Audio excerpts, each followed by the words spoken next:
নমস্কাৰ গাঁও চহৰ জিলা খবৰ ষ্টুডিঅ'ত প্ৰস্মিতা গোস্বামী অসমলৈ অনা হ'ব বৃন্দাবনী বস্ত্ৰ প্ৰদৰ্শনৰ বাবে খানাপাৰাৰ সেৰিকালচাৰ ফাৰ্মত নিৰ্মাণ হ'ব সাংস্কৃতিক সংগ্ৰহালয়ৰ ভূমি পূজন অনুষ্ঠানত উপস্থিত মুখ্যমন্ত্ৰী সংগ্ৰহালয়ৰ ভূমি পূজন কৰিব মুখ্যমন্ত্ৰীয়ে প্ৰকল্প নিৰ্মাণ হোৱাৰ পিছতে লণ্ডনৰ পৰা অনা হ'ব বৃন্দাবনী বস্ত্ৰ প্ৰদৰ্শনৰ বাবে 1.5 বছৰ অসমত ৰখা হ'ব বৃন্দাবনী বস্ত্ৰ 2028ৰ শেষৰ ফালে অনা হ'ব অসমৰ এই আপুৰুগীয়া সম্পদবিধ অসমৰ ৰাইজে দৰ্শন কৰিব পাৰিব মহাপুৰুষজনাৰ অন্যতম সৃষ্টি ৰাজি We also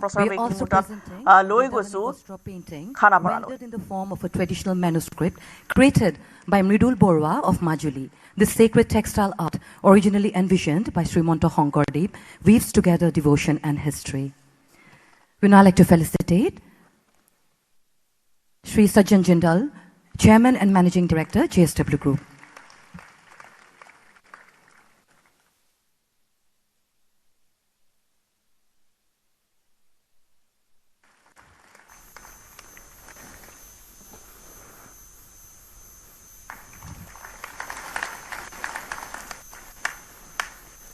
We now like to honor Srimati Sangeeta Tandal, Chairperson, JSW Foundation.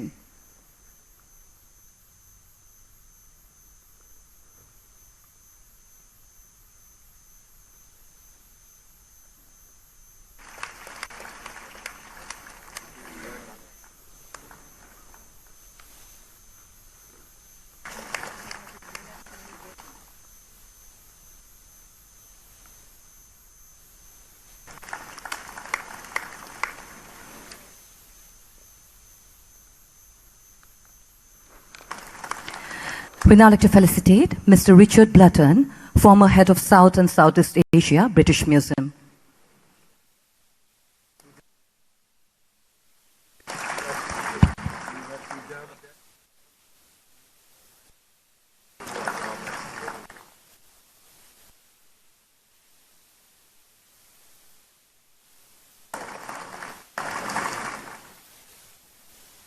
Thank you, sir. We now like to humbly request Srimati Savitri Jindal, ma'am, to share your thoughts with us on this occasion.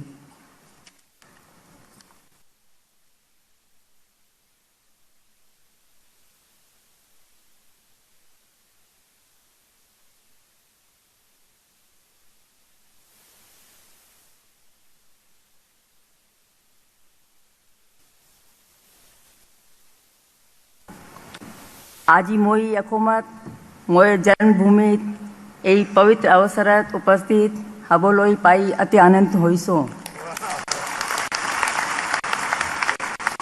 माननीय मुख्यमंत्री महोदय, मंच पर उपस्थित सभी अतिथिगण, आदरणीय सभी महंतगण और मेरे प्रिय असमवासी भाइयों और बहनों, आज का दिन मेरे लिए बहुत भावनात्मक है।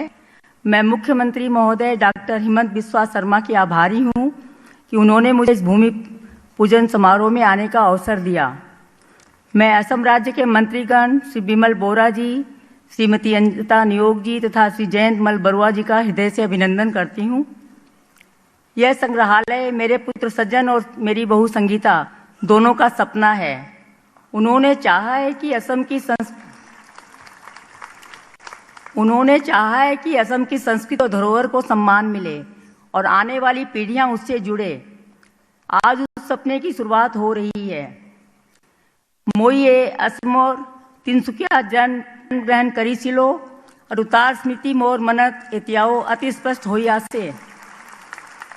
मोई मोर पिता रामेश्वर राशिवासिया जी और माता कलावती देवी गंभीर स्नेह और कृतज्ञतारे स्मरण करूं। मोर तिनसा एकन सुंदर और सजीव ठाई आछिल। शादी के बाद मैं हरियाणा चली गई, जो मेरी कर्मभूमि बनी, लेकिन असम हमेशा मेरे दिल में रहा। अपनी जन्मभूमि से रिश्ता कभी खत्म नहीं होता। मुझे खुशी है कि JSW सांस्कृतिक संग्रहालय में वृंदावनी वस्त्र को उसका सम्मान मिलेगा। यह केवल एक पुरानी धरोहर नहीं है, यह असम की आस्था, कला और पहचान का प्रतीक है। यह हम सब के लिए गर्व की बात है कि ब्रिटिश म्यूजियम से एक महत्वपूर्ण धरोहर को उसकी मातृभूमि में स्थायी रूप से लाया गया है। यह हमारे इतिहास के प्रति सम्मान का प्रतीक है। मैं मुख्यमंत्री महोदय जी के नेतृत्व की सराहना करती हूँ। असम विकास की राह पर आगे बढ़ रहा है। मुझे विश्वास है कि संस्कृति और परंपरा को साथ लेकर यह प्रगति और मजबूत होगी।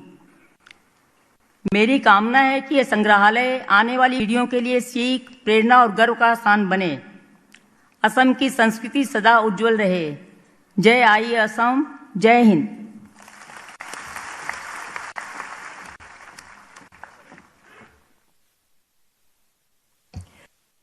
भाषण से प्रेरित करने के लिए आपका बहुत बहुत धन्यवाद। Thank you ma'am. I would now like to request Shri Sajan Jindal, Chairman Managing Director JSW Group, to address the gathering.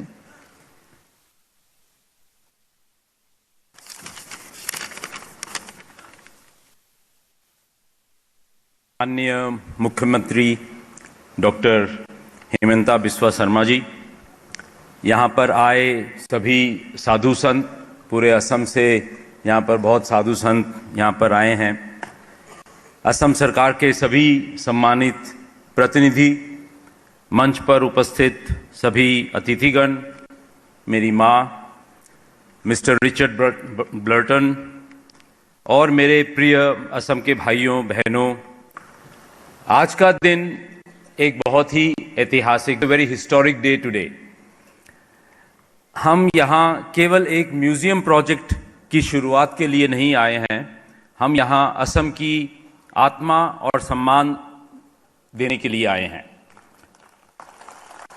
सबसे पहले मैं मुख्यमंत्री जी का विशेष आभार व्यक्त करना चाहूँगा, क्योंकि ये उनका दृष्टिकोण है, ये उनका विजन है, ये उनका सपना है कि वृंदावनी वस्त्र को असम में वापस लाया जाए और असम की जनता, असम के जितने भी उनके प्यारे लोग हैं, वो वापस वृंदावनी वस्त्र का अपनी आँखों से देख पाएँ, क्योंकि ये बहुत साल पहले हमारा देश को छोड़ के ये वृंदावनी वस्त्र तिब्बत चला गया और तिब्बत से ब्रिटिशर्स ने वो ब्रिटिश म्यूज़ियम में लेके गए। तो जब मैं पहली बार ऑनरेबल चीफ मिनिस्टर साहब से मिला तो उन्होंने मुझे अपना सपना बताया। उन्होंने मुझे कहा कि ये मेरा एक ड्रीम है कि हम यहाँ असम में, गुवाहाटी में वृंदावनी वस्त्र को लाएं, जिससे कि ये जो हमारे लाखों करोड़ों लोग हैं हमारे असम के, वो यहाँ पर आकर वृंदावनी वस्त्र का जो महत्व है और जो उसकी महानता है वो हर बच्चे को असम के अंदर सबको पता है। और हमने घंटों इस बारे में चर्चा की है। हेमंता जी ने मुझे घंटों ये बताया कि क्या क्या इसकी खासियत है, शंकर देव जी का कैसा यहाँ पर प्रभाव है, यहाँ की जनता में क्या इसका क्या कल्चर है। क्योंकि मैं हरियाणा का रहने वाला हूँ, बम्बई में रहता हूँ, तो मुझे बिल्कुल इसका आइडिया नहीं था। तो ये सुनकर मेरा भी बहुत मन ऐसा हुआ कि हमको यहाँ पर करना चाहिए। और फिर मैंने अपनी धर्मपत्नी से कहा कि एक म्यूज़ियम यहाँ पर बनाया जाए, और हेमंता जी से फिर बात की ऑनरेबल सीएम से कि आप हमको ज़मीन दीजिए, जिससे कि एक हम बहुत ही खूबसूरत, बहुत सुंदर एक म्यूज़ियम बनाएं जो यहाँ की एक धरोहर हो, जिससे कि असम की जितनी भी सुंदर सुंदर चीज़ें जो दुनिया की अलग अलग देशों में चली गई है, ओवर टाइम हम उसको यहाँ पर लाएं और लाकर यहाँ पर लोगों को वापस दिखाएं कि हमारा क्या हिस्ट्री था, हमारा क्या, कैसे हमारे जो महान लोग थे उन्होंने क्या क्या असम के लिए किया है। वैसा एक म्यूज़ियम यहाँ पर अब ये बनेगा, और इसके लिए मैं भी बहुत ही आई फील वेरी प्राउड कि हम लोग यहाँ पर ऐसा एक म्यूज़ियम बनाने जा रहे हैं। और हमारा ये सौभाग्य है कि हमारे कर कमलों से हेमंता जी ने हमको आदेश दिया और हम उसको आज यहाँ पर बनने के लिए, आज उसका फाउंडेशन स्टोन, आज उसकी भूमि पूजा हुई है। तो मुझे ये बहुत ही इस बात की खुशी है कि हम ये काम कर पा रहे हैं। और असम की सरकार ने जिस स्पीड से, जिस क्लैरिटी से और जिस तेजी से काम किया है, जो इनिशिएटिव लेके काम किया है, ये एक बहुत ही सराहनीय है, बहुत कमेंडेबल है। ऐसा बहुत आसान नहीं है। मैं हर करीब देश के हर प्रांत में मेरा कोई ना कोई काम है, लेकिन ऐसा इतनी तीव्र, इतनी तेजी से, इतनी कमेंडेबल काम जो असम में हुआ है वो हेमंता जी के लीडरशिप में हुआ है और हो सकता है। वृंदावनी वस्त्र ये केवल एक पुराना एक टेक्सटाइल नहीं है, एक कपड़ा नहीं है, ये असम की आस्था है। यहाँ शंकर देव जी की परंपरा है, यह हमारी सांस्कृतिक पहचान है, हमारे देश की, हमारे असम की ये सांस्कृतिक पहचान है। ये हमारे देश का एक बहुमूल्य धरोहर है। सदियों पहले लंपास वीविंग टेक्निक से इसे बुना गया।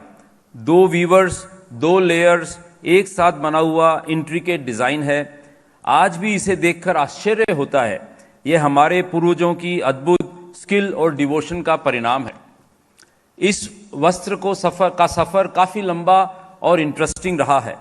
असम की सीमाओं से बाहर गया, दुनिया ने इसे देखा, सराहा और इसकी गरिमा को समझा।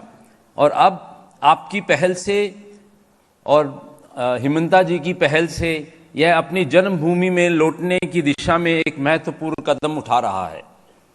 मुख्यमंत्री जी, आपने बार बार कहा है कि एक विकसित असम तभी बनेगा जब हम अपनी अस्मिता और अपने कल्चरल रूट को मजबूत करेंगे। यह म्यूजियम उसी सोच का नतीजा है। Economic progress and cultural pride जब दोनों साथ चलते हैं तभी एक नया कॉन्फिडेंट असम बनता है। मैं British Museum, I would like to thank mister Richard Blurton of the British Museum for agreeing to share this Vrindavani Vastra for the people of Assam, और हमको एक लोन पर वो यहाँ पर दे रहे हैं, जिसका एग्जीबिशन यहाँ पर म्यूज़ियम में होगा, जिसके लिए ये म्यूज़ियम बनाया जा रहा है। JSW ग्रुप के लिए ये एक बहुत गर्व की बात है और हम इस प्रोजेक्ट को इनेबल करने का अवसर मिला है। हम केवल एक माध्यम हैं। इस म्यूज़ियम असम की अस्मिता का प्रतीक है। यह भारत की धरोहर है। आज जो फाउंडेशन स्टोन रखा जा रहा है वह केवल एक स्ट्रक्चर की नहीं है, वह आइडेंटिटी की है, प्राइड का है और आने वाले जनरेशन्स के लिए इंस्पिरेशन का है। इस ऐतिहासिक पहल का हिस्सा बनना हमारे लिए गर्व, सम्मान और कर्तव्य तीनों का संगम है। जय आई असम, जय हिंद। धन्यवाद।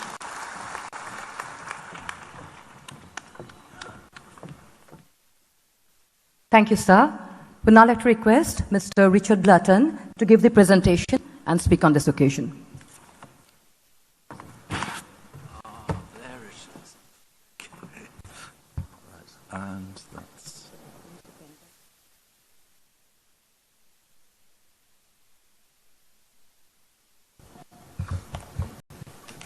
Good.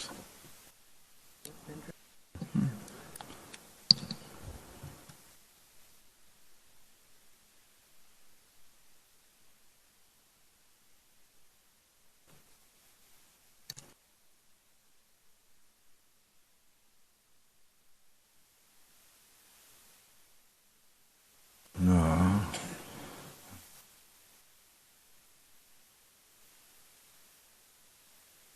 Good.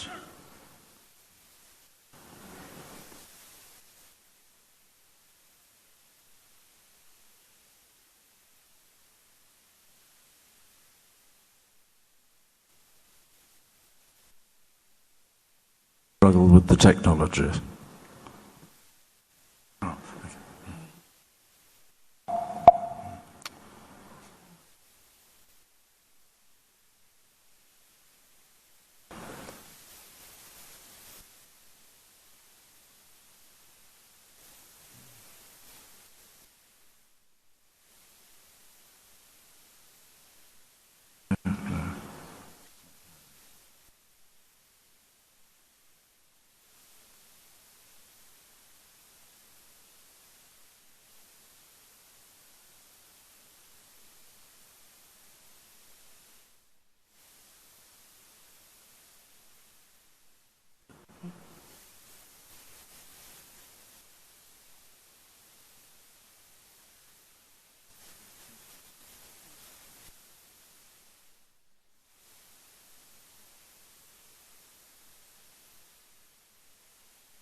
আৰু এয়া পোনপটীয়া সম্প্ৰচাৰ বৃন্দাবনী বস্ত্ৰ প্ৰদৰ্শনৰ বাবে খানাপাৰা ৰেচম ফাৰ্মত নিৰ্মাণ হ'ব সাংস্কৃতিক সংগ্ৰহালয় আৰু ভূমি পূজন অনুষ্ঠানত ইতিমধ্যে উপস্থিত আছে মুখ্যমন্ত্ৰী হিমন্ত বিশ্ব শৰ্মা। সংগ্ৰহালয়ৰ ভূমি পূজন কৰা হ'ব আৰু প্ৰকল্প নিৰ্মাণ হোৱাৰ পিছতে লণ্ডনৰ পৰা বৃন্দাবনী বস্ত্ৰ অনা হ'ব আৰু বৃন্দাবনী বস্ত্ৰ প্ৰায় ৰখা হ'ব 1.5 বছৰ অসমৰ বিভিন্ন প্ৰান্তৰ লোকসকলে চাব পাৰিব পৰ্যটকসকল যেতিয়া অসমলৈ আহিব তেওঁলোকে প্ৰত্যক্ষ কৰিব পাৰিব এই বৃন্দাবনী বস্ত্ৰ আৰু 2027ৰ শেষৰ ফালে যেতিয়ালৈকে এই প্ৰকল্প নিৰ্মাণ সম্পন্ন হ'ব প্ৰকল্প নিৰ্মাণ হোৱাৰ পিছতেই এই বস্ত্ৰ লৈ অনা হ'ব অসমলৈ 2027ৰ শেষৰ ফালে অসমৰ এই আপুৰুগীয়া সম্পদবিধ লৈ অনা হ'ব অসমৰ ৰাইজে দৰ্শন কৰিব পাৰিব মহাপুৰুষ জনাৰ অন্যতম সৃষ্টিৰাজি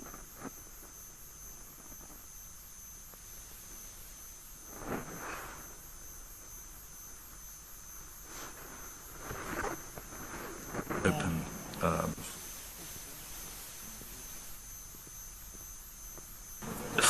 Thanks so much. Thank you. খানাপাৰাৰ পৰা Apology panchayat has now been Bahatwaki. brought under control and we can begin.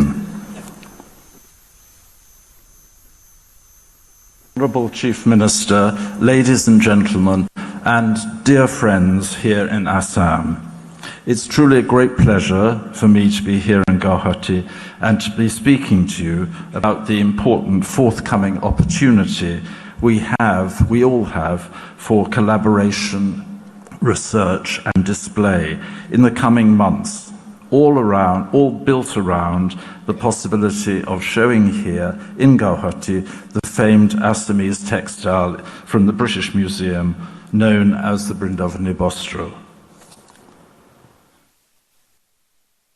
which you see on the screen here.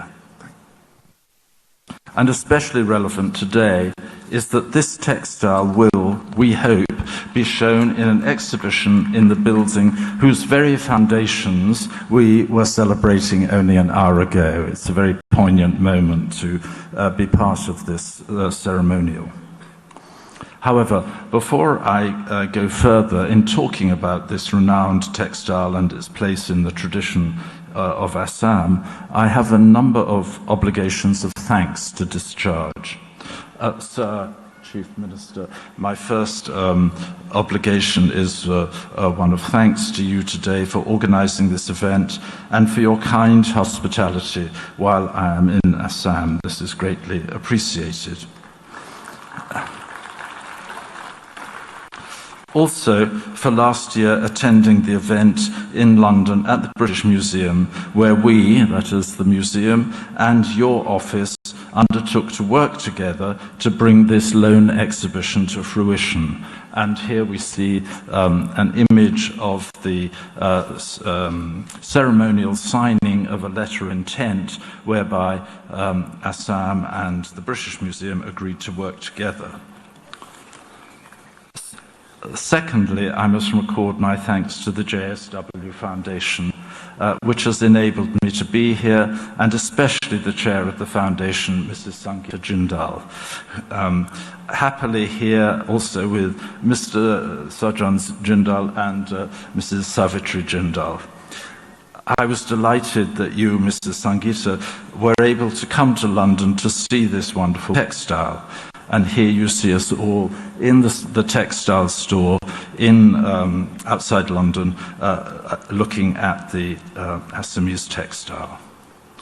I'm also grateful to you for your undertaking to republish the book that I produced 10 years ago about the textile and for your suggestion of translating it into Assamese.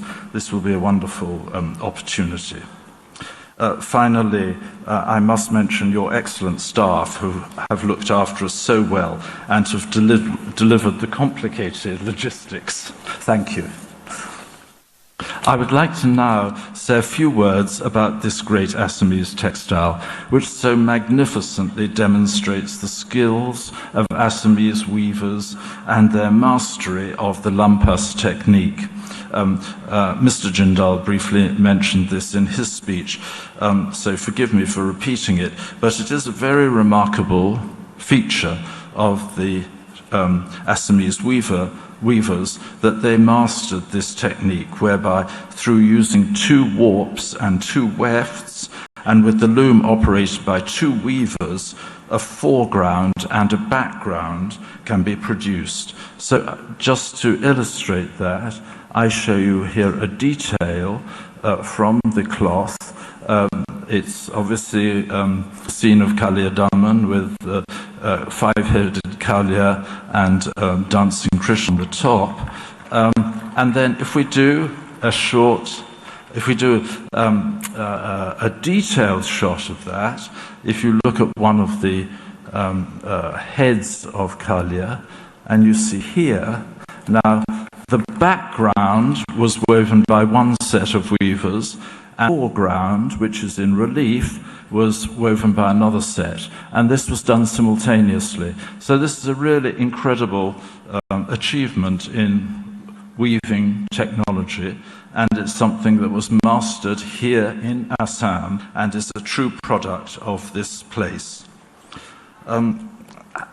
One of the mysteries about this great textile, and the other ones related to it, is how this technology was discovered or how it came to this country. We don't know. And today there's no descendant of this technique in the whole of India. So this is a very special treasure. Such textiles also demonstrate the devotion of those followers of Srimanta Honkodeb. We now understand that the 12 individual strips that make up the British Museum textile were probably made for the wrapping of individual manuscripts. Now here I show you a detail whereby you can see that there is one strip on the left-hand side and another one on the right. Well, there are in fact 12 of these, and you can see it again here also. So the whole thing is made up of series of strips of cloth. And we now believe that these were used to wrap individual manuscripts. And there are 4 different designs spread across the 12 strips. So there are a good number of repeats. One of these designs was probably for wrapping a manuscript of the drama, the well-known drama by Honkodeb, Kaliyadaman, as 11 lines of that text, of that drama, are woven into the cloth. And here you see it, these lines of text in Old Assamese at the bottom of the image. These are a direct quotation from Honkodeb's drama, Kaliyadaman.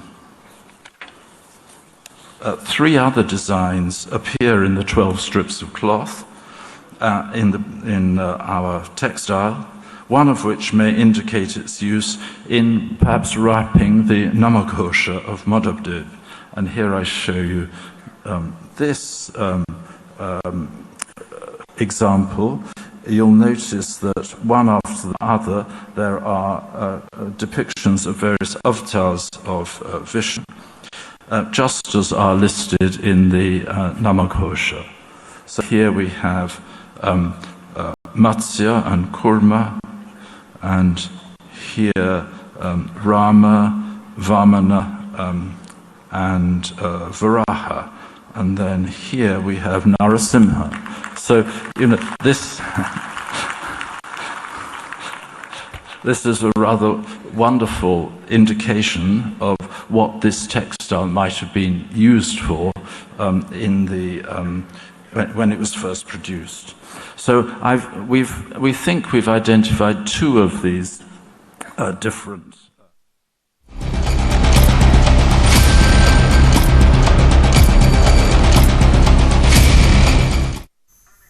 বিধানসভা নিৰ্বাচনৰ প্ৰাক মুহূৰ্তত বিজেপিত যোগদান কৰিলে প্ৰদেশ কংগ্ৰেছৰ প্ৰাক্তন সভাপতি ভূপেন কুমাৰ বৰাই। ভূপেন বৰাৰ সৈতে বাজপেয়ী ভৱনত কংগ্ৰেছত যোগদান কৰিছে ডক্টৰ সঞ্জু বৰুৱায়ো। প্ৰদেশ কংগ্ৰেছৰ প্ৰাক্তন যুৱ নেতা ডক্টৰ সঞ্জু বৰুৱা, ভিন্ন দল সংগঠনৰ বহু কেইজন নেতা কৰ্মীয়ে যোগদান কৰিছে বিজেপিত। প্ৰদেশ কংগ্ৰেছ, যুৱ কংগ্ৰেছ, ৰাইজৰ দল আদি বিভিন্ন ৰাজনৈতিক দলৰ বহু সদস্যৰ বিজেপিত যোগদান। পুৱা ৩৫খনকৈ কনভয়েৰে বাসগৃহৰ পৰা বাজপেয়ী ভৱনত উপস্থিত হয় ভূপেন কুমাৰ বৰা। ভূপেন বৰাক আদৰিবলৈ পুৱা বাসগৃহত উপস্থিত হয় বিজেপি নেতা। ৰাজ্যিক বিজেপিৰ সভাপতি দিলীপ শইকীয়াৰ উপস্থিতিত যোগদান কাৰ্যসূচী সম্পন্ন হয়। উপস্থিত থাকে নিৰ্বাচনী প্ৰভাৰী বৈজয়ন্ত জয়পাণ্ডা আৰু ৰাজ্যিক প্ৰভাৰী হৰিশ দ্বিবেদী।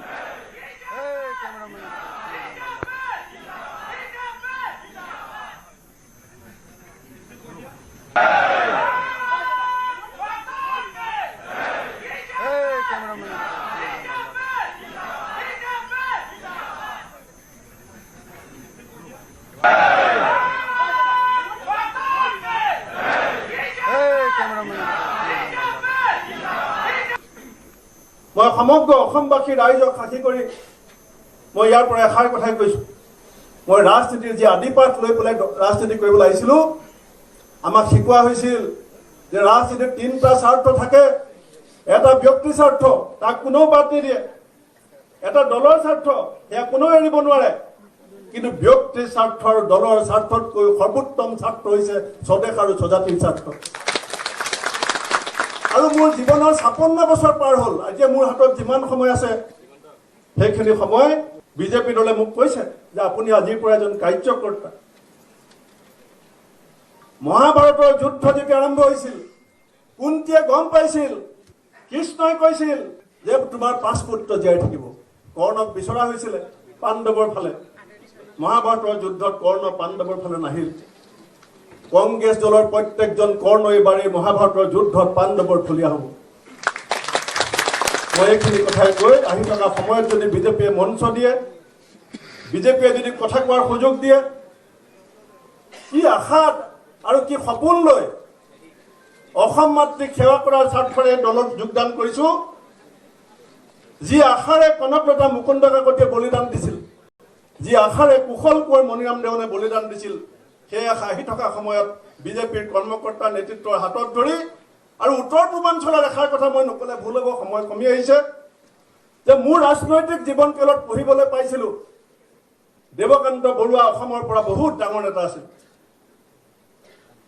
আৰু চকুৰে দেখিছিলোঁ সমগ্ৰ উত্তৰ পূৰ্বাঞ্চলৰ সমগ্ৰ দেশত প্ৰভাৱশালী নেতা আছিলে P.A. চাংমা ডাঙৰীয়া। আৰু সাম্প্ৰতিক আমাৰ সময়ছোৱাত সমগ্ৰ দেশত উত্তৰ পূৰ্বাঞ্চলৰ আটাইতকৈ প্ৰভাৱশালী নেতা ডক্টৰ হিমন্ত বিশ্ব শৰ্মা ডাঙৰীয়াক সমৰ্থন কৰিবৰ কাৰণে আহিছোঁ। এইখিনিকে কৈ মোৰ বক্তব্য সামৰিছোঁ। মই আগতে বন্দে মাতৰম জয় অসম বুলি কওঁ, সেইকাৰণে মই অকণ থমকি গৈছোঁ। ভাৰত মাতা কি জয়, জয় অসম। আৰু ভূপেন বৰাক বিজেপিলৈ আদৰণি। মুখ্যমন্ত্ৰী ভূপেন বৰাক নতুন ৰাজনৈতিক যাত্ৰাৰ বাবে তেওঁ শুভেচ্ছা জনায়। বিজেপিত ভূপেন বৰাই সৰ্বতো প্ৰকাৰৰ সন্মান লাভ কৰিব বুলি মন্তব্য আগবঢ়ালে মুখ্যমন্ত্ৰীয়ে। প্ৰদেশ কংগ্ৰেছৰ প্ৰাক্তন সভাপতি ভূপেন বৰা ডাঙৰীয়ায়ো ভাৰতীয় জনতা পাৰ্টিত যোগদান কৰিছে আৰু তেখেতৰ লগত প্ৰদেশ কংগ্ৰেছৰ সম্পাদক আৰু কেম্পেইন কমিটিত ভাইচ চেয়াৰমেনৰ দায়িত্বত থকা সঞ্জু বৰায়ো ভাৰতীয় জনতা পাৰ্টিত যোগদান কৰিছে। মই ভূপেন বৰা ডাঙৰীয়াক ভাৰতীয় জনতা পাৰ্টিলৈ আদৰণি জনাইছোঁ। আজিৰে পৰা কংগ্ৰেছৰ পৰিচয় সম্পূৰ্ণভাৱে নোহোৱা হ'ল। এতিয়া আমি এজন বিজেপিৰ গৌৰৱী কাৰ্যকৰ্তা হিচাপে বিজেপিক শক্তিশালী কৰিবলৈ, অসম মাতৃ আৰু ভাৰত মাতৃক শক্তিশালী কৰিবলৈ আমি কাম কৰিম। মই ভূপেন বৰা ডাঙৰীয়াক তেওঁৰ নতুন ৰাজনৈতিক জীৱনৰ বহুত বহুত শুভকামনা জনাইছোঁ। কংগ্ৰেছ এৰি আহিছে, তিক্ততা বহুত থাকিব, কিন্তু তথাপিতো যি আমি এৰি আহিলোঁ তিক্ততা বা দুখ বা মান অপমান যি আছিল আজিৰ পৰা আমি পাহৰি গ'লোঁ। আমি ভাৰতীয় জনতা পাৰ্টিত এটা নতুন ৰাজনৈতিক জীৱন আৰম্ভ কৰিম। আমাৰ দলৰ আদৰ্শ সংস্কাৰ সন্মুখত ৰাখি আমি ভাৰতীয় জনতা পাৰ্টিৰ এজন গৌৰৱী কাৰ্যকৰ্তা হ'বলৈ প্ৰয়াস আৰু প্ৰচেষ্টা কৰিম।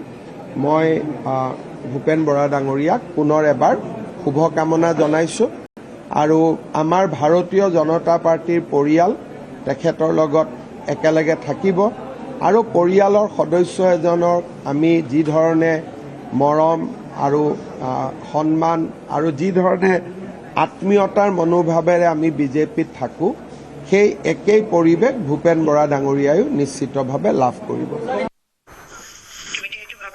হৰি ভকতৰ জানা যেন কল্পতৰ তাহান্ত বিনাই নাহি নাহি নাহি হামাৰ পৰম গুৰু। মুক্তিত নিস্পৃহ যিটো সেহি ভকতক নমো ৰসময়ী মাগো ভকতি সমস্ত মস্তক মনি নিজ ভকতৰ বৈশ্য ভজো হেন দেৱ যদুপতি যাৰ ৰাম কৃষ্ণ নাম নাৱে ভৱ সিন্ধু তৰি পাৱে পৰম পদ পাপী যত সদানন্দ সনাতন হেনয় কৃষ্ণ সদা উপাসা কৰো হৃদয়ত মৎস্য কুৰ্ম নৰসিংহ বামন পৰশুৰাম হলি ৰাম বৰাহ শ্ৰীৰাম বুদ্ধ কল্কি নামে দশ আকৃতি ধৰি কৃষ্ণ তজো পাৱে কৰো প্ৰণাম। ভগৱান পুৰুষ আমাৰ সকলোৰে পৰমাত্মা শ্ৰীকৃষ্ণলৈ আমি সকলোৱে তেওঁৰ শ্ৰীচৰণত প্ৰণাম জনাইছোঁ। আজিৰ অনুষ্ঠানত আমাৰ সৈতে যোগ দিয়া অসমৰ বিভিন্ন সত্ৰৰ পৰা অহা সন্মানীয় প্ৰভু ঈশ্বৰসকলৰ শ্ৰীচৰণত মই প্ৰণাম জনাইছোঁ।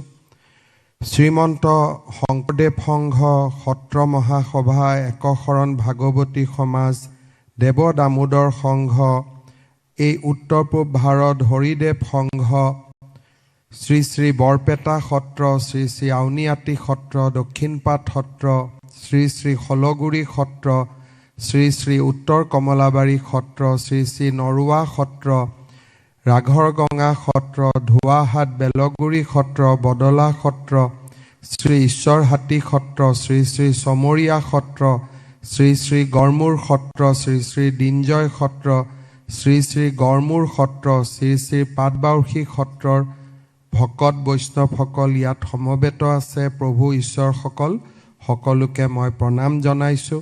শ্ৰীমন্ত শংকৰদেৱ সংঘৰ পদাধিকাৰ বাপকে আদি কৰি সকলোকে মই প্ৰণাম জনাই মই মোৰ দুৱা আষাৰ আৰম্ভ কৰিছোঁ।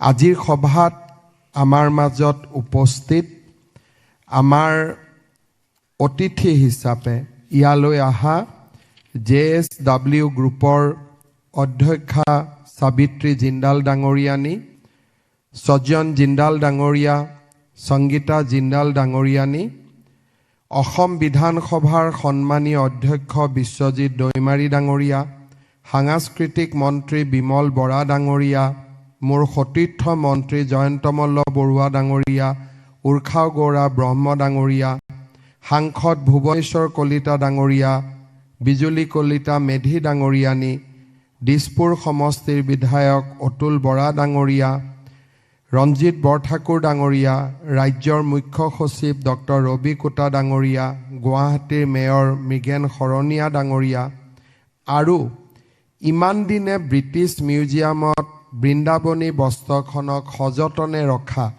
মিউজিয়ামৰ কিউৰেটৰ শ্ৰী ৰিচাৰ্ড ব্লাটন ডাঙৰীয়াকে আদি কৰি মঞ্চত উপবিষ্ট বিশিষ্ট ব্যক্তিসকল আৰু আইমাতৃসকল, সন্মানীয় সুধীবৃন্দ, আজি আমাৰ অসমবাসীৰ বাবে এটা ঐতিহাসিক দিন। ৰিচাৰ্ড ব্লাটন ডাঙৰীয়াই আপোনালোকক যেতিয়া বৃন্দাবনী বস্ত্ৰখন তেওঁৰ প্ৰেজেণ্টেশ্যনত দেখুৱাইছিলে তাৰ লগে লগে তেখেতে কৈ গৈছিলে যে এই বস্ত্ৰভাগ কি ধৰণে নিৰ্মাণ কৰা হৈছিল, তাৰ যিটো কলা আৰু তাৰ যিটো কৌশল তাক আজিও সম্পূৰ্ণৰূপে ব্ৰিটিছসকলেও নিৰূপণ কৰিব পৰা নাই। অৰ্থাৎ এখন অমূল্য আৰু ভগৱান প্ৰদত্ত যি আমাৰ অসমৰ সংস্কৃতি আছিল, অসমৰ সভ্যতাৰ প্ৰতীক আছিল, বহু বছৰ আগতে অসমৰ ভূমিৰ পৰা আঁতৰি গৈছিল। আমাৰ কোনো এটা প্ৰজন্মই যাক দেখিবলৈ পোৱা নাছিল, দেখাৰ অতুৰ আগ্ৰহেৰে সৈতে অপেক্ষা কৰি আছিলে সেই বৃন্দাবনী বস্ত্ৰভাগ অসমলৈ আপোনালোকৰ দৰ্শনৰ বাবে উভতাই অনাৰ আজি এটা প্ৰথম প্ৰয়াস। পবিত্ৰ বৃন্দাবনী বস্ত্ৰভাগী অসমবাসীৰ বাবে কেৱল সাধাৰণ বস্ত্ৰ নহয়, বৃন্দাবনী বস্ত্ৰৰ সৈতে জড়িত হৈ আছে অসমীয়াৰ আৱেগ, জাতীয় আৰু ধৰ্মীয় চেতনা। 16শ শতিকাত গুৰুজনা আৰু তেৰাৰ প্ৰপন্ন শিষ্য শ্ৰী শ্ৰী মাধৱদেৱৰ মাৰ্গদৰ্শনত তথা মথুৰাদাস বুঢ়াআটাৰ তত্বাৱধানত পাটবাউসী তাঁতিকুছিৰ শিল্পীসকলে বৈ ওলোৱা এই বস্ত্ৰভাগী আমাৰ অসমীয়াৰ স্বাভিমানৰ প্ৰতীক। বিভিন্ন ঘটনাৰ পাকচক্ৰত পৰি এই পবিত্ৰ বস্ত্ৰভাগী প্ৰথমে ভূটান, তাৰ পিছত তিব্বত আৰু শেষত 20শ শতিকাত সুদূৰ লণ্ডনৰ ব্ৰিটিছ সংগ্ৰহালয়লৈ পাইছিলেগৈ। শৈশৱৰ পৰাই বৃন্দাবনী বস্ত্ৰৰ আখ্যানে মোক আকৰ্ষিত কৰি আহিছিল।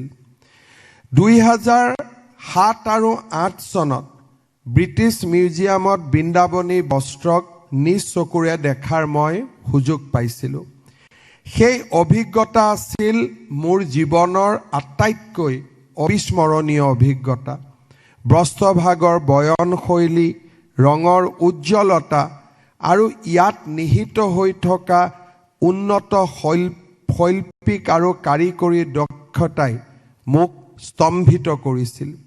সেই মুহূৰ্তত মই গভীৰভাৱে অনুভৱ কৰিছিলোঁ প্ৰতিগৰাকী অসমীয়াই জীৱনত অন্তত এবাৰ হ'লেও আমাৰ পূৰ্বপুৰুষসকলৰ এই অসাধাৰণ সৃষ্টিক ওচৰৰ পৰা দেখা পোৱাৰ সুযোগ পোৱা উচিত। সেই ভ্ৰমণৰ সময়তে মই অসমৰ বৃন্দাবনী বস্ত্ৰভাগ ৰাজহুৱা প্ৰদৰ্শনীৰ বাবে অসমলৈ অনাৰ সম্ভাৱনীয়তা সন্দৰ্ভত কথা বতৰা পাতিছিলোঁ।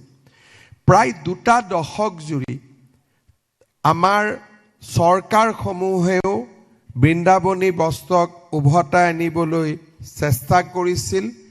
এটা সময়ত সকলোৱে অনুভৱ কৰিছিল যে এই বস্ত্ৰভাৱক অসমলৈ লৈ অহাটো সম্ভৱ নহয়। এটা সময়ত ময়ো ভাবিছিলোঁ যে এই কাম হয়তো জীৱনত আধৰুৱা হৈয়ে থাকি যাব। প্ৰধানমন্ত্ৰী ডাঙৰীয়াৰ লগত আলোচনা কৰিছিলোঁ। আমাৰ ভাৰতৰ দূতাবাস, ব্ৰিটিছ হাই কমিছনাৰ তেখেতসকলৰ লগত আলোচনা কৰিছিলোঁ আৰু এটা সময়ত এই বস্ত্ৰভাগ কেনেকৈ অসমলৈ আনিব পাৰি তাৰ এটা আমি নিশ্চিত পৰিকল্পনা কৰিছিলোঁ। এই গোটেই পৰিকল্পনাটোত গুৰুত্বপূৰ্ণ ভূমিকা JSW গ্ৰুপে গ্ৰহণ কৰিছিল। JSW গ্ৰুপৰ বিষয়ে আপোনালোকক মই 2টা কথাই ক'ম। JSW গ্ৰুপৰ স্বত্বাধিকাৰ শ্ৰী সজ্জন জিন্দাল ডাঙৰীয়া, তেখেতৰ ব্যৱসায় আজিৰ দিনত বছৰত প্ৰায় 5 লাখৰ পৰা 6 লাখ কোটি টকা তেখেতে ব্যৱসায় কৰে। জিন্দাল ছ' মিল, এনাৰ্জি, বিভিন্ন ছেক্টৰত তেওঁ কাম কৰে। কিন্তু তেওঁৰ মাতৃ সাবিত্ৰী জিন্দালৰ জন্ম হৈছিল তিনিচুকীয়াত আৰু তিনিচুকীয়াত পঢ়া শুনা সমাপ্ত কৰি হাৰিয়ানাৰ প্ৰখ্যাত ব্যৱসায়ী OP জিন্দালৰ লগত তেখেতৰ বিবাহ হৈছিল আৰু তাৰ পিছত তেওঁ হাৰিয়ানাৰ সৈতে সম্পূৰ্ণ জড়িত হৈ পৰে। অসমৰ বিষয়ে সদায় মনত আবেগ আছিল, কিন্তু আমি কেতিয়াও ওচৰৰ পৰা তেখেতক অনাৰ সুযোগ পোৱা নাছিলোঁ। এডভান্টেজ অসম যেতিয়া আমি পাতিছিলোঁ, সেই সময়ত সজ্জন জিন্দাল ডাঙৰীয়াই তেখেতৰ মাতৃ সাবিত্ৰী জিন্দালক আৰু তেখেতৰ পত্নী সংগীতা জিন্দাল ডাঙৰীয়ানীক ইয়ালৈ লৈ আহিছিল।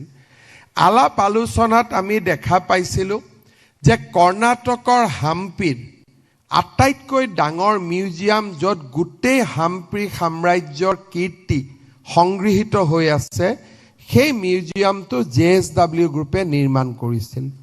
মই তেখেতসকলক অনুৰোধ কৰিছিলোঁ যে আপোনালোকে মোক সহায় কৰিব পাৰিব নেকি বৃন্দাবনী বস্ত্ৰভাগ অসমলৈ লৈ অহা। সংগীতা জিন্দাল ডাঙৰীয়ানে মোক কৈছিল যে মই ব্ৰিটিছ মিউজিয়ামৰ লগত বহুত কাম কৰি থাকোঁ, তেওঁলোকৰ সম্পদ আমি ভাৰতলৈ আনো, আমাৰ সম্পদ তেওঁলোকক আমি পঠিয়াওঁ, আৰু এই কাম মই সোনকালে আপোনালোকক কৰি দিব পাৰিম। এই আলোচনাখিনি হৈছিল যোৱা বছৰ এপ্ৰিল মাহত। ভাৰত চৰকাৰৰ কূটনৈতিক ব্যৱস্থা আৰু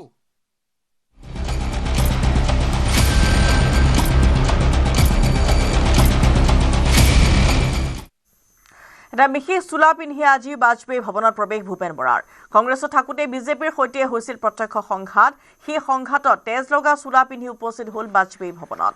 ইস্ত্ৰি কৰি বিশেষ চোলাটো থৈ দিছিল ভূপেন বৰাই। কংগ্ৰেছে ভূপেন বৰাৰ তেজৰ উচিত মূল্য দিব নোৱাৰা বুলি মন্তব্য। কংগ্ৰেছত থাকোঁতে তেজেৰে ৰাঙলী হৈছিলোঁ। মই অসম কংগ্ৰেছত গোপীনাথ বৰদলৈ ডাঙৰ পৰা এতিয়ালৈকে প্ৰথমগৰাকী সভাপতি যি ৰাজপথত ৰাঙলী হৈছিলোঁ। ৰাঙলী হওঁতে মোৰ যিটো চোলাত তেজ লাগিছিলে সেইটো মই ধুই পেলাই থৈ দিছিলোঁ।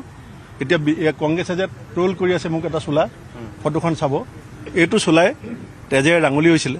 আৰু সেইদিনাখন মই ধুই পেলাই ইস্ত্ৰি কৰি থৈ দিছিলোঁ যে এদিন কেতিয়াবা পিন্ধিম। আজি মই সেই তেজৰ মূল্যাংকন কংগ্ৰেছে কৰিলে নে নাই সেইটো মই মনত পেলাবৰ কাৰণে ইয়ালৈ আহিছোঁ। আৰু এই চোলাটো পিন্ধি আহিছোঁ এইকাৰণে যে সেই তেজ বিজেপিৰ সৈতে যুদ্ধ কৰোঁতে হৈছিলে, আৰু বিজেপিয়ে যদি সেই তেজ মূল্যাংকন কৰে মই ভাল পাম। আজি মই যিটো জেকেট গাত পিন্ধি আহিছোঁ বিজেপি কাৰ্যালয়লৈ, মই ৰাহুল গান্ধী ডাঙৰীয়াৰ সন্মুখত গোপীনাথ বৰদলৈ ডাঙৰীয়াৰ পৰা মোৰলৈকে প্ৰথমগৰাকী সভাপতি কাষত ৰাহুল গান্ধী থাকোঁতে মই তেজেৰে ৰাঙলী হৈছিলোঁ দলটোৰ কাৰণে, আৰু তেতিয়া মোৰ জেকেটটো তেজেৰে তিতি গৈছিল। আৰু আজি কংগ্ৰেছে যিখন ট্ৰল কৰা ফটো তাত এই জেকেটটোৱে আপোনালোকে দেখিবলৈ পাব। মোৰ তেজৰ মূল্যাংকন হ'ল নে নাই সেয়া অসমৰ মানুহে ক'ব। প্ৰাৰ্থী তালিকা ঘোষণাৰ পিছতে কংগ্ৰেছত আৰু খহনীয়া হ'ব। প্ৰথমবাৰলৈ বাজপেয়ী ভৱনত উপস্থিত হৈ মন্তব্য সদ্য কংগ্ৰেছ ত্যাগী তথা বিজেপি ভূপেন বৰাৰ। শীঘ্ৰে কংগ্ৰেছৰ স্বাভিমানী অসমীয়াই যোগদান কৰিব বিজেপিত। স্বাভিমানী অসমীয়া ৰাজ্যিক ভৱনৰ পৰা বাজপেয়ী ভৱনলৈ অহাত শৰাইঘাট দলঙৰ দৰে হ'ব বুলি মন্তব্য ভূপেন বৰাৰ। বৰ্তমান কংগ্ৰেছৰ স্বাভিমানী অসমীয়াৰ অৱস্থা মহাভাৰত যুদ্ধৰ পূৰ্বৰ কৰ্ণৰ দৰে হৈছে বুলিও কটাক্ষ ভূপেন বৰাৰ। আজি যিসকলে প্ৰাৰ্থিত্ব বিচৰা নাছিলে তেওঁলোক আহিছে। যিদিনাখন কংগ্ৰেছ দলৰ প্ৰাৰ্থী তালিকাখন ঘোষণা হ'ব তাৰ পাছত যিসকল আহিব, মানে ৰাজীৱ ভৱনত ফ্ৰণ্টলাইন লিডাৰৰ স্বাভিমানী যিসকল অসমীয়া তেওঁলোক ইয়ালৈ আহিব। মানে প্ৰাৰ্থী তালিকা ঘোষণাৰ পাছতে কংগ্ৰেছত খহনীয়া হ'ব। আপোনাৰ নেতৃত্বত হ'ব যোগদানটো? নেতৃত্বটো এতিয়া বিজেপি দলৰ নেতৃত্বতে হ'ব। আৰু মই যেতিয়া বিজেপি হ'মেই, মানে আপুনি সহায় কৰিব লৈ অহাত মানুহখিনি নিশ্চিত। স্বাভিমানী অসমীয়া ৰাজীৱ ভৱনৰ পৰা বাজপেয়ী ভৱনলৈ অহাত মই শৰাইঘাটৰ দলঙৰ দৰে হ'ম। এতিয়া যিকেইজন স্বাভিমানী অসমীয়া কংগ্ৰেছ দলত আছে তেওঁলোকৰ অৱস্থাটো মহাভাৰতৰ যুদ্ধৰ আগত কৰ্ণৰ যিটো অৱস্থা হৈছিলে সেইটো হৈছে। কৰ্ণ মৃত্যু নিশ্চিত বুলি মাক কুন্তীয়ে গম পাইছিলে। গম পোৱাৰ কাৰণে কৰ্ণক সাগৰৰ পাৰত গৈ মাকে কৈছিলে যে তুমি পাণ্ডৱৰ ফালে গুচি আহা। তেতিয়া কৰ্ণই মাকক এটা উত্তৰ দিছিলে। আমাৰ গণেশ গগৈ ডাঙৰীয়াৰ শকুনি প্ৰতিশোধ নাটক যিসকলে পঢ়িছে জানিব যে হওক পাণ্ডৱ মোৰ নিজ সহোদৰ, হওক জননী কুন্তী, তথাপিতো বিফল নহ'ব মোৰ যৌৱনৰ পণ, শাখা মোৰ ভাত্তা মোৰ মাথো দুৰ্যোধন। এতিয়া দুৰ্যোধনৰ লগৰ পৰা মই আঁতৰি আহিছোঁ। কৰ্ণসকল আছে, তেওঁলোকে লাহে লাহে উপলব্ধি কৰিব যে মহাভাৰতৰ যুদ্ধত কোন কাৰ ফালে থাকিব। এতিয়া কৰ্ণটো ভাল বীৰ আছিলে, কৰ্ণ সৎ আছিলে, ভগৱান কৃষ্ণৰ সখী আছিলে। এতিয়া কৰ্ণৰ কিছু কৰ্ণ কংগ্ৰেছত আছে, তেওঁলোকে উপলব্ধি কৰিব। আৰু মই মাতৃ হিচাপে নহয়, ভাতৃ হিচাপে, বন্ধু হিচাপে ৰাজীৱ ভৱনত থকা কৰ্ণসকলক কৈছোঁ যে এই যুদ্ধৰ ফলাফল ইতিমধ্যে নিশ্চিত হৈছে। আৰু পুনৰবাৰ খানাপাৰালৈ লৈ গৈছোঁ। সাংস্কৃতিক সংগ্ৰহালয় নিৰ্মাণ হ'ব খানাপাৰাৰ ৰেচম ফাৰ্মত, আৰু তাৰ পোনপটীয়া সম্প্ৰচাৰ পুনৰবাৰ লৈ গৈছোঁ। पर्पस हम लोग यहाँ उपस्थित है। শ্ৰদ্ধাৰ সুধী মণ্ডলী, 2021 চনৰ মোৰ মনত আছে 10 মে তাৰিখে মই অসমৰ মুখ্যমন্ত্ৰীৰ দায়িত্ব লৈছিলোঁ। প্ৰধানমন্ত্ৰী ডাঙৰীয়াক মই যেতিয়া মুখ্যমন্ত্ৰীৰ দায়িত্ব লৈ শপত গ্ৰহণ কৰি তেখেতক লগ কৰিব গৈছিলোঁ, তেখেতে মোক কৈছিল যে অসমত আমি উন্নতিও কৰিব লাগিব আৰু অসম সংস্কৃতিৰ ইমান চহকী যে আমি অসমৰ সংস্কৃতিক ৰক্ষা কৰিব লাগিব বিকাশভি বিৰাসতভি অৰ্থাৎ বিকাশো লাগিব লগত আমাৰ ঐতিহ্য কৃষ্টি পৰম্পৰাকো আমি জীয়াই ৰাখিব লাগিব আপোনালোকে চিন্তা কৰক প্ৰধানমন্ত্ৰী ডাঙৰীয়াই অসমলৈ 3 বাৰ আহিছিল কেৱল মাত্ৰ বিহু বাগৰুম্বা আৰু ঝুমুৰ চাবলৈ দেশৰ কোনো প্ৰধানমন্ত্ৰী এনেকে কেতিয়াও নাহে কিন্তু প্ৰধানমন্ত্ৰী ডাঙৰীয়াৰ অসমৰ সংস্কৃতিৰ প্ৰতি ইমান সন্মান যে তেখেতে যেতিয়াই সংস্কৃতিৰ লগত জড়িত হোৱাৰ সুযোগ পায় সেই সুযোগ তেওঁ কেতিয়াও এৰিব নিবিচাৰে এই 5টা বছৰৰ ভিতৰতে অসমীয়াই ধ্ৰুপদী ভাষাৰ মৰ্যাদা পালে বিহু ঝুমুৰ বাগৰুম্বা আজি বিশ্বৰ এক সাংস্কৃতিক মঞ্চত উজ্জ্বল নক্ষত্ৰ হিচাপে জিলিকি উঠিলে চৰাইদেউ মৈদামে বিশ্ব ঐতিহ্যৰ স্বীকৃতি পালে লাচিতৰ সুবিশাল প্ৰতিমূৰ্তি আৰু এতিয়া বৃন্দাবনী বস্ত্ৰ এই 5টা বছৰ আছিল অসমৰ সংস্কৃতিক পুনৰ উদ্ধাৰ কৰাৰ সময় আৰু যোৱা 5টা বছৰত আমি যদি কৰবাত স্কুল বনাইছো কলেজ বনাইছো মেডিকেল কলেজ বনাইছো দলং বনাইছো কিন্তু এই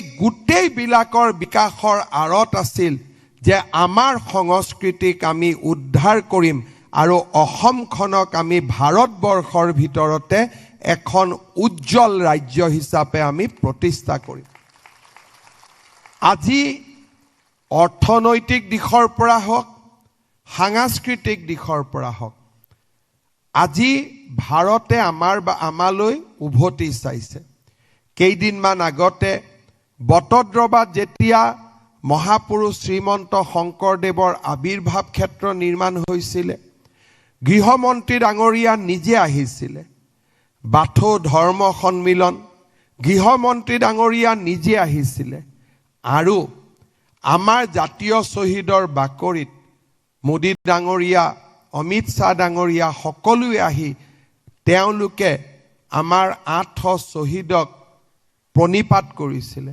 উদ্দেশ্য এটাই আছিলে যে অসম আৰু অসমীয়া আমাৰ কৃষ্টি আৰু সংস্কৃতি আমাৰ ঐতিহ্য আৰু পৰম্পৰাক যাতে আমি আগুৱাই লৈ যাব পাৰো আৰু আজি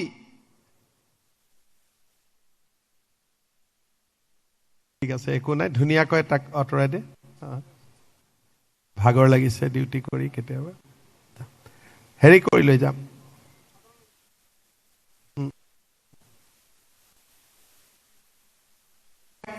এম্বুলেন্স তো 108 তো মাতি দিব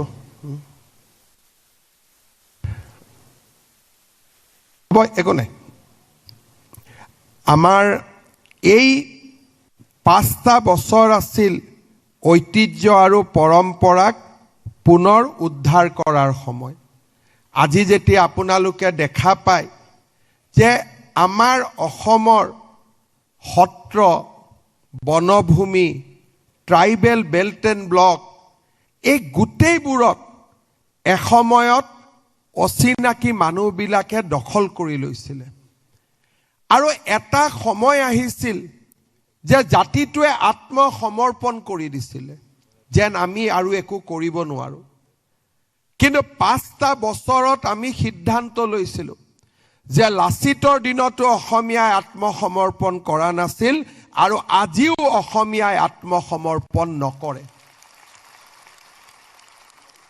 আজি অসমীয়াই অটল আৰু অবিচল হৈ থাকিল 1.5 লাখ বিঘা মাটি সত্ৰৰ মাটি বনভূমিৰ মাটি ট্ৰাইবেল বেল্ট এণ্ড ব্লকৰ মাটি আজি আমি উদ্ধাৰ কৰিলো আমি উদ্ধাৰ কৰা মাটিত মহাপুৰুষ শ্ৰীমন্ত শংকৰদেৱৰ আবিৰ্ভাৱ ক্ষেত্ৰ আৰু যোৱাকালি আমি সোণাপুৰত গৈছিলো ট্ৰাইবেল বেল্ট এণ্ড ব্লকত যিসকল অচিনাকি মানুহ আছিল তাক উচ্ছেদ কৰাৰ পিছত আমি তাত চৰকাৰী প্ৰকল্প অৰ্থাৎ আমাৰ সিদ্ধান্ত যে আজি উচ্ছেদ কৰা নহয় অহাকালিও যাতে উচ্ছেদিত ভূমিত পুনৰ অচিনাকি মানুহ সোমাব নোৱাৰে